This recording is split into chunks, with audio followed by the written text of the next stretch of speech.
Liberty guarantees rights, but rights do not guarantee liberty. We discuss liberty in America like we discuss chocolate. It's as if we're all referring to the same thing, the same concept, when in truth, no one knows what the other means. We say we love liberty, but what is liberty? Is liberty a state of perfect liberty where there are no restraints, no laws, no customs, and everyone is free to do what they want? Thomas Hobbes and John Locke would contend that in such a state there is no liberty. The irony being that in a state of perfect liberty, well, there is no liberty. Everyone, while free of custom and law, must live in a state of constant fear that at any moment they may become a victim to the arbitrary will of another. It's kill or be killed.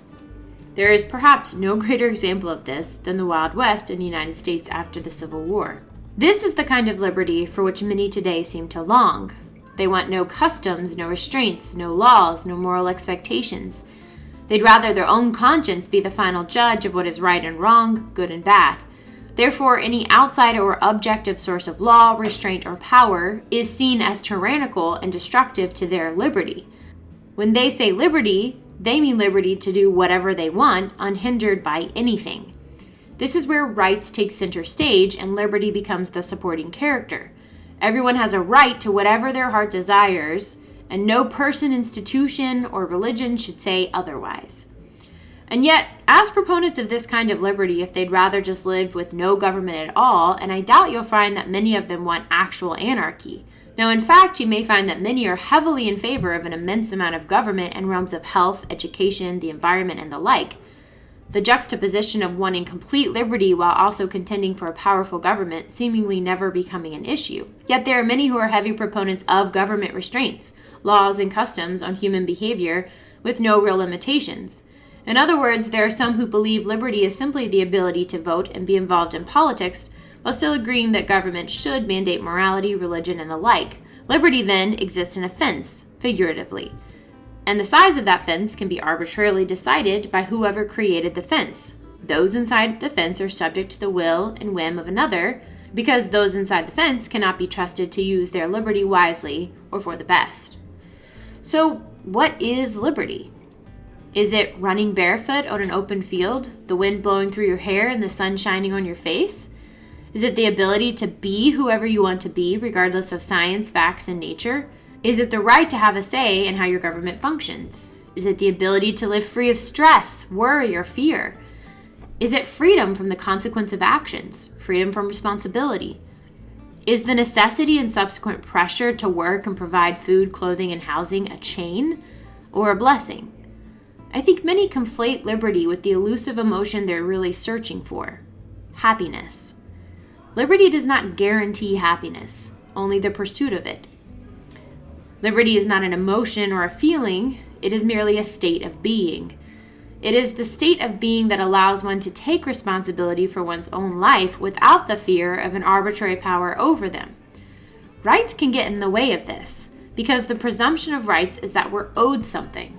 Do we have a right to happiness? Liberty is not rights. It never was rights. The idea of rights is beautiful because it gives weight and meaning to liberty. The American founders and the liberal philosophers before them maintained that certain rights must be available for liberty to exist. Rights can exist without liberty, but liberty cannot exist without rights. Liberty guarantees rights, but rights don't guarantee liberty. There's a reason the front page of my blog says, appreciate rights, but cherish liberty. Friends, it's possible to possess certain rights, but no liberty. However, it's impossible to have true liberty without also possessing rights. You can have rights and still be a slave, but you cannot have liberty while being a slave. Rights demand an arbitrary government. Liberty demands a limited one. Rights mean government can do anything, but liberty means government cannot do anything but. What is liberty? According to Locke and the American founders, liberty is the ability to live free of the fear of an arbitrary power over you. That's it. Not freedom from responsibility or consequence, but rather freedom to have your own responsibility and consequence. I've said this before, but I think it's incredibly important in light of my recent articles and in light of the past 2 years. So I ask, are we free? Do we live in a state of true liberty? or a state of rights? Do we not live under the fear of an arbitrary power above us today? When might the government shut down the economy again? We're subject to their arbitrary will. When might they mandate vaccines or anything they deem necessary? The point is not what they mandate. The point is that they can. Is this liberty? Say you live as a slave on a plantation where your master is gone 90% of the time. But in that time, you can do whatever you want. However, you always know that at any moment, this master could come home and do whatever he wants to you. Is this liberty? Think of your thoughts today.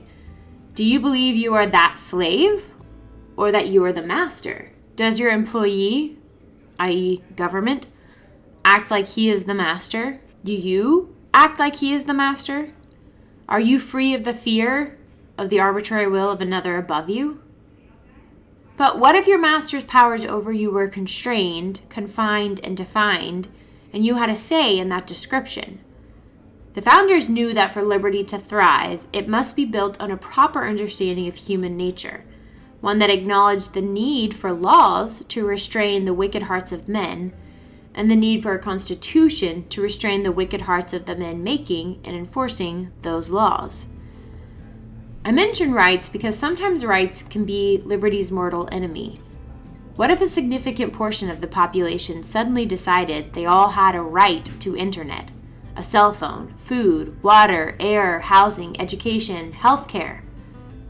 These rights would then be demanded of government, destroying the very concept of rights as liberties we possessed prior to government, and forced upon everyone. No matter if these rights lay waste to the liberties of those who ultimately provide these services, they are now subject to the arbitrary will of others. A constitution, a job description, is no friend of a society who wants endless and arbitrary rights. A constitution is only a friend to a society who wants liberty.